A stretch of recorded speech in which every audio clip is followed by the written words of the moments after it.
I see you. Die hard. Trap. We gonna do this one the right way.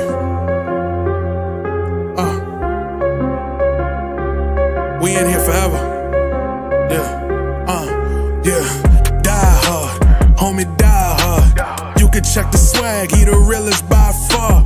Swimming in that blue and orange, he the lifeguard. Yeah, he been through pain, at least he got some nice scars. He can smell a trophy, yeah, you need it back to back. Represent himself, his own name is on his back. 10 toes down, try to stop him, he come back. Bandwagon hoppers, he will knock you off your tracks.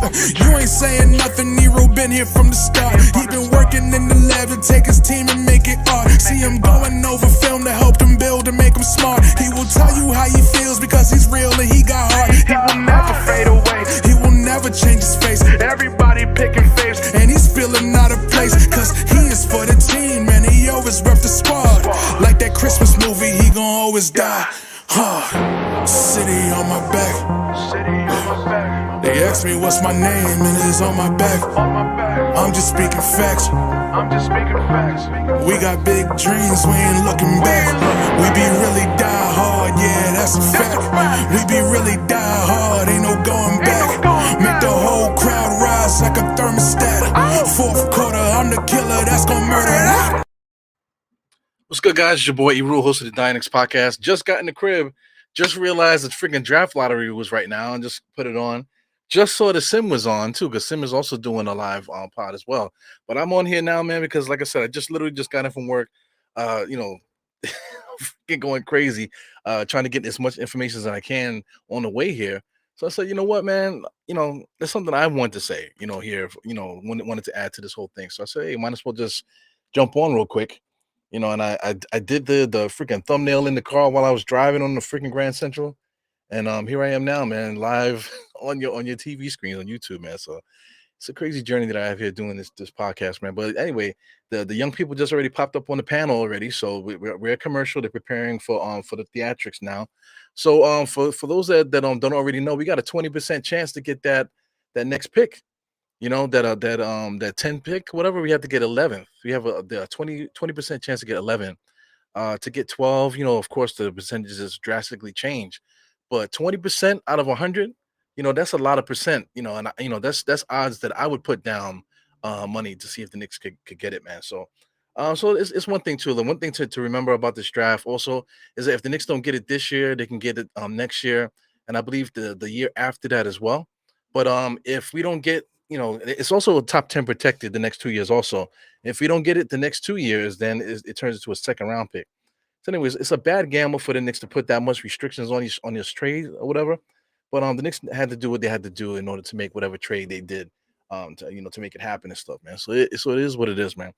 Before we get started with this, before we start getting into who's on this panel, let me just replay this real quick. This is probably gonna give me a little strike here on my channel because I'm showing old footage and stuff. But this is the Dave the Butcher reel here. So Dave the Butcher, you can see him waiting for the Knicks for that number one pick to be announced. And as you can see, the reaction, this is an iconic reaction for Dave the Butcher here. He was the actual GM at the time when we drafted Ewing. So that lottery was so big because if you want to talk about that French kid, like Ewing was definitely the prize that year. So whoever won the lottery in 1985, they definitely was drafting Ewing number one. The year before, it was the Michael Jordan draft, the Hakeem Olajuwon draft.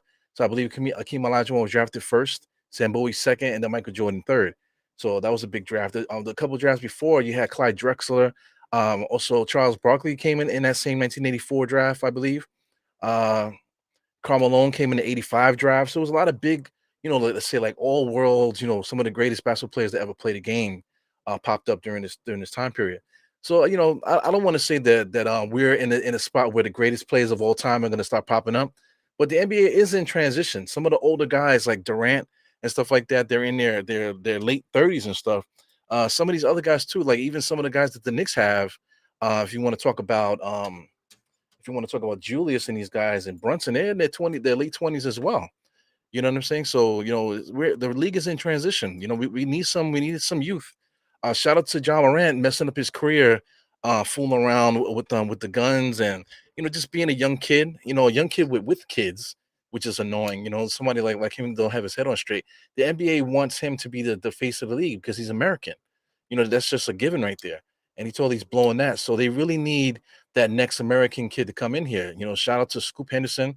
There's quite a few, Halliburton is representing well, they had him in front of the Pelicans, but he's representing the Indiana Pacers.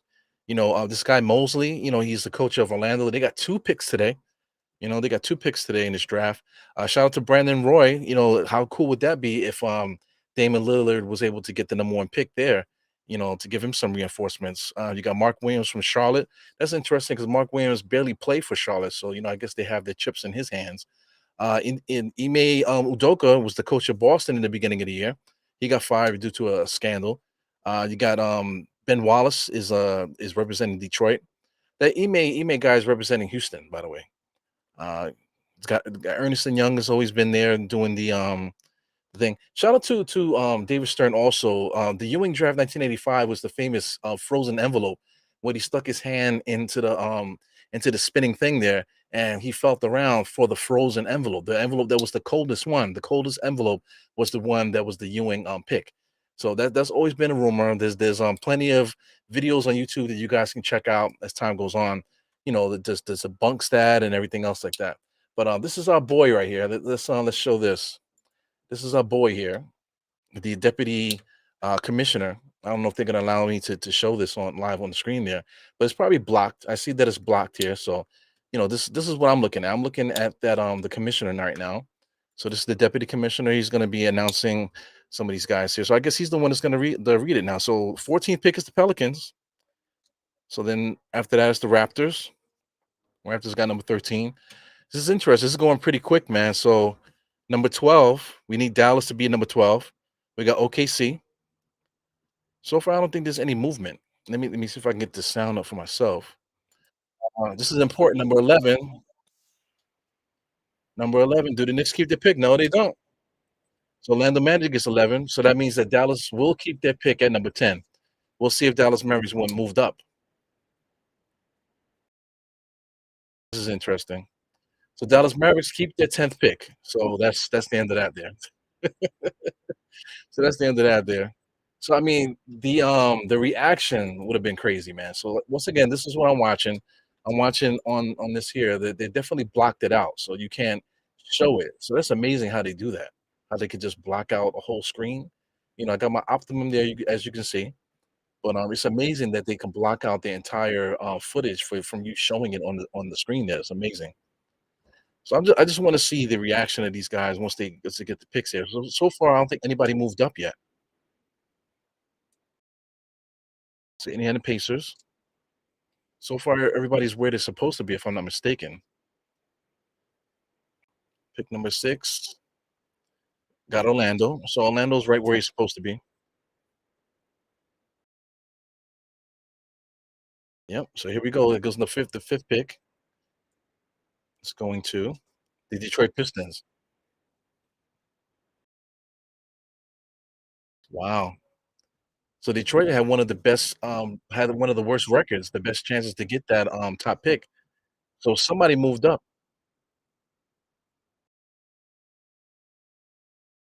Wow. That's interesting, man. So Portland, like I said, with Dame there, that would be a nice reinforcement for them to get to get this kid. But Charlotte would be dope too, because they have a rebuilding team over there. They got Miles Bridges over there that had his legal troubles and stuff. So it'll be interesting to see, whether or not, if they sign him. But if they get this kid, from France, man, I'll never pronounce his name. He's gonna be like Giannis Antetokounmpo. It's gonna take a little while for guys to get his name together, but he's gonna be a household name as time goes on, man. So it's gonna be interesting to see that. But Charlotte definitely could use that boost. Due to the fact that they're probably not gonna resign Miles Bridges. It'll be interesting to see who signs him. The Knicks could definitely use Miles Bridges. For to double down on the physicality and stuff like that. Miles Bridges next to Julius Randle, would be pretty interesting. A tough guard. I know that. if he was to get a player like that. But that's a bridge, a whole nother conversation for another day. Shout out to the other players are available here. Let me pull up another screen here. That way I can better assess this stuff here. Yeah, man. So it does suck. The Knicks had to do what they had to do in order to to get what they needed to get, man. They traded our pick to get Josh Hart, so that took us out of the lottery. So what can you really say about that? We had to do what we had to do in order to get our player. We traded away Cam Reddish. Cam Reddish wasn't fitting. Cam Reddish might end up be out the league. Especially if Portland Trailblazers get this kid, get this guy. So it's interesting. Let me get this NBA lottery thing up. Like I said, I literally just came in the crib, man. Just turned the computer on. Like I said, I made a thumbnail on the way in here while I was driving. I really shouldn't do that, but I made that on the way in, and this is where we are now. So, like I said, it's interesting. So, what would have happened if the Knicks did get the pick? Like, who would we have picked? You know what I'm saying? That's something that's interesting too. Let's get the tankathon up here while I'm doing about thinking about that. Who would the Knicks have picked? Who would you have wanted the Knicks to pick if we stayed in the lottery? So I'm gonna get Tankathon here. So this is the actual odds and stuff, So that's over with there. Detroit had the best odds, So Detroit actually flew all the way to what was it, the fifth spot. So like I said, San Antonio is up there, Houston's up there, Charlotte's up there, and Portland. So somebody got the number one pick. Like I said, Portland, if they got it, that would definitely help them out. Let's say Charlotte got it, I already mentioned Miles Bridges. San Antonio, that's the rub is right there. That's all the way Coach Popovich right there. The same Duncan stuff when they tanked before the Duncan draft.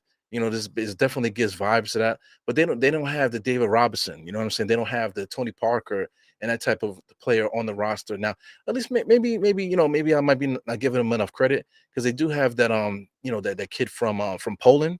I keep forgetting money's name, but they got a lot of up and coming players on that squad there. So to a lot of international players on that squad.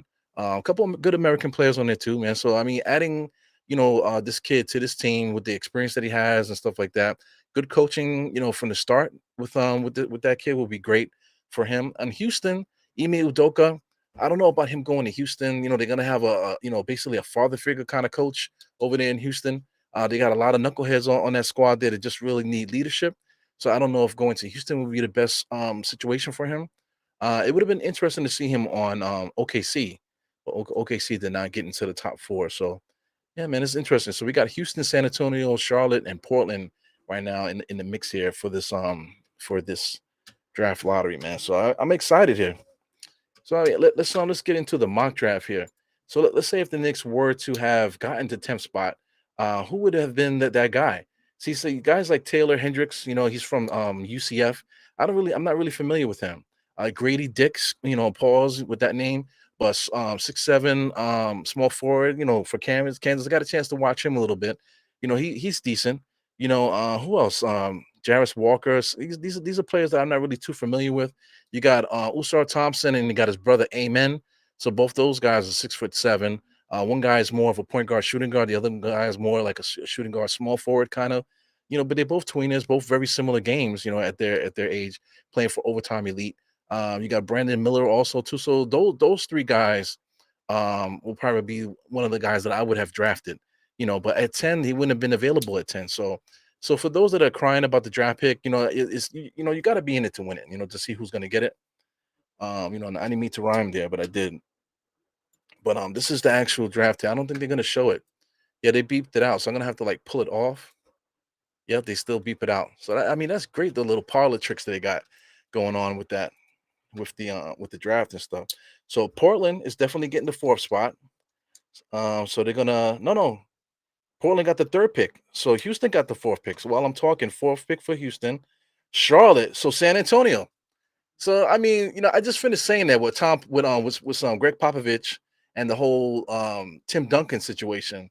When they tanked the season before to get one of the best players of all time. Now they basically do the same thing, man. So your Popovich, is there a reason why he didn't retire because he knew that this was going to happen? So it's interesting, man. Get him in there, get him into Pop's system. Maybe Pops gives you one more year coaching, maybe 2 years. get his successor in there afterwards. So here they are. They're talking about the whole Tim Duncan and David Robinson thing. So 97 for Tim Duncan, 87 for David Robinson. Like I said, they don't really have that David Robinson figure on that squad. Like I said, they do have quite a few good young players on San Antonio. That can build around this kid. But he's definitely going to San Antonio. They're definitely not going to pick him. Shout out to Tony Parker with the French connection. So there's a lot of parallels here that makes you think that this might be one of those rigged drafts too. Same thing like I said with Ewing with the frozen envelope. This draft here with this French kid that I just would not get his name, but we're gonna learn it, man. He's definitely gonna learn it. This kid is definitely going to San Antonio. So right now, San Antonio Hornets with number 2. So the Hornets don't really don't need a point guard, and Scoot Henderson is the number 2 guy there. So it's going to be interesting. Like I already mentioned, small forward. They got Brandon Miller and they got the 2 Thomas brothers. So Miles Bridges, excuse me, probably won't be resigned if they're going to end up getting one of these guys. So that's interesting too, because like I said, it's there's 4 of them. You got Brandon Miller, you got the 2 Thompson brothers, you got Anthony Black, all 6'7" guys. Jarris Walker's a 6'8" guy. You got Cam Whitmore, 6'7". You got Tyler Hendricks is also around that same height. Got Grady Dick, all those guys are about the same 6'7", 6'8", 6'9", small forward kind of player. So I mean, Charlotte could definitely pick up one of those guys. So it's interesting, man. They're definitely interesting vibes here. This is the changing of the guard, man. We all getting old now. All of these great players from back in the days. You got LeBron, you got Stephen Curry, you got all these guys. You got Durant, you got CP3 is definitely on his last legs right now. So many different players. Like I said, even guys like Julius Randle are 27. Brunson is 27.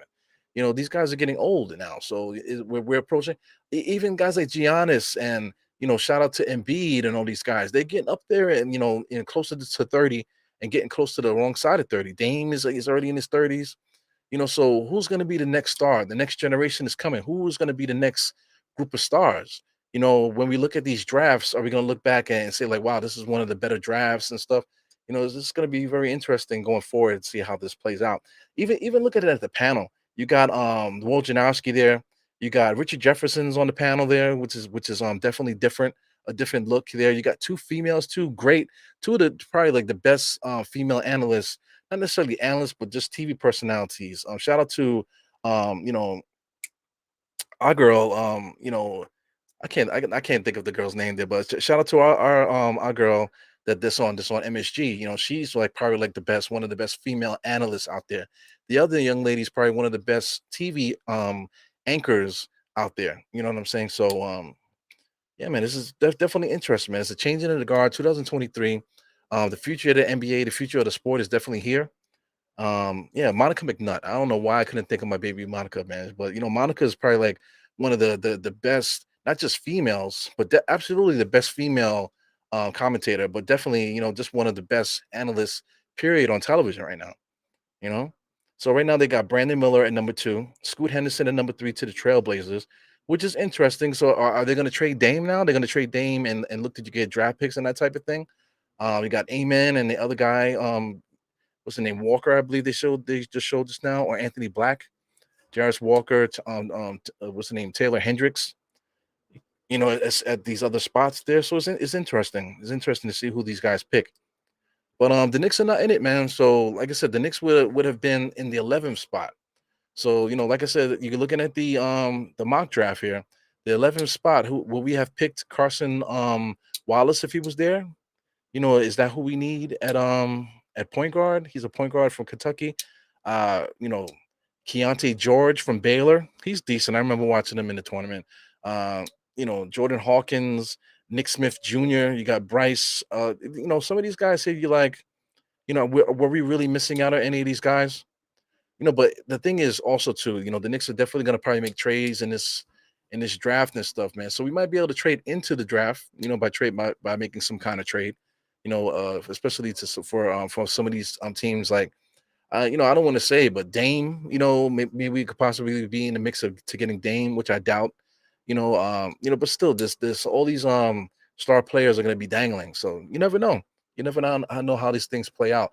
the Knicks might be able to pull themselves into this draft. But anyway, I'm about to get out of here. Like I said, I just had to get in here to give my 2 cents because I was excited about the draft. Like I said, I didn't even know that the sim was going on. I noticed the sim was on, but I didn't have a chance to try to jump on his show. So I said, hey, might as well just start my own, man. You know, so as soon as I came in here, threw it on there, took off my shirt. You know, I got my undershirt here on. I just threw the pod together, and you know, we got a good one, man. So anyway, this is not you know, this isn't condemning the Knicks that we weren't able to keep our pick to be in a position to get this this draft pick, or just even just be in the 20s, because we would have been 23. So GG Jackson from South Carolina, that's what he have there. You got Kobe Buffin. Look at these guys, Bilal. I can't even pronounce it. They all look like my player names. You know, they're like not names that really stick out. Chris Murray is a name that I probably would have won at 23 if he fell that far. Chris Murray, that's the brother of the kid from Sacramento, the twin brother there. So I probably would have picked him if I had the chance in the lower rounds there. But like I said, we still might have a shot at getting him, you know, if he was to make a trade into the first round. So that's interesting, man, to go forward. But other than that, man, there's nothing really to cry about. The Knicks made it to the second round. We have a lot to talk about as far as roster building. What do we need? What direction do we need to go in? And this, that, and the other. But you know, I'll get back to you guys soon. You know, tomorrow I'm off tomorrow. You know, I got some stuff to do with my kids. But at some point during the afternoon, I'm gonna try to get some content up, and we could talk about something else. You know, some of the other things that I'm really passionate about when it comes to these Knicks here. So anyway, shout out to Holcomb here. I see Holcomb hanged out here. You got B Willis. Thank you guys for showing up for me here, guys. Yeah, you guys are definitely some big time supporters. Harlem CEO always got to come in and show love. I definitely appreciate you, my man. He said it would have been a good trade piece. Absolutely, definitely would have been a good trade piece. That 23 pick would have been a good trade piece. But like I said, the only player that I really want out of any of these guys here is Chris Murray. You know, Chris Murray. So keep an eye on that name. He will look really good in the next jersey, especially coming off the bench shooting the three. You know, especially if you can get rid of you know, Obi Toppin via trade and stuff like that. But like I said, there's so many different conversations that we can have going forward. Shout out to Kareem Grant. And that's the end of the chat right now. So anyway, enjoy your night. I think Sim is probably going to be on a little bit longer than me to talk about this stuff, man. But you know, like I said, I'll catch you guys next time. Once again, have a great night. We got Golden State and the Lakers right now. I'm going to try to watch that game a little bit. And like I said, I'll catch you guys tomorrow with another topic, man. So this your boy Eru, 4 fingers to the forehead, tucking the thumb, salute.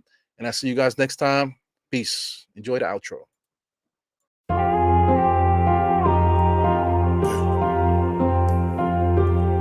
Eru, I see you. Die hard. Trap. We gonna do this one the right way. We in here forever. Yeah. Yeah. Die hard. Homie, die hard. You can check the swag, he the realest by far. Swimming in that blue and orange, he the lifeguard. Yeah, he been through pain, at least he got some nice scars. He can smell the trophy, yeah, you need it back to back. Represent himself, his own name is on his back. 10 toes down, try to stop him, he come back. Bandwagon hoppers, he will knock you off your tracks.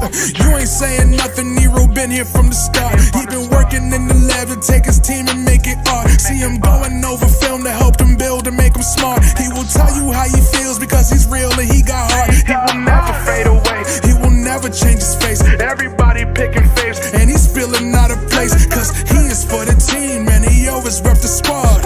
Like that Christmas movie, he gon' always die hard. City on my back. They ask me what's my name, and it's on my back. I'm just speaking facts. We got big dreams, we ain't looking back. We be really die hard, yeah, that's a fact. We be really die hard, ain't no going back. Make the whole crowd rise like a thermostat. Fourth quarter, I'm the killer that's gon' murder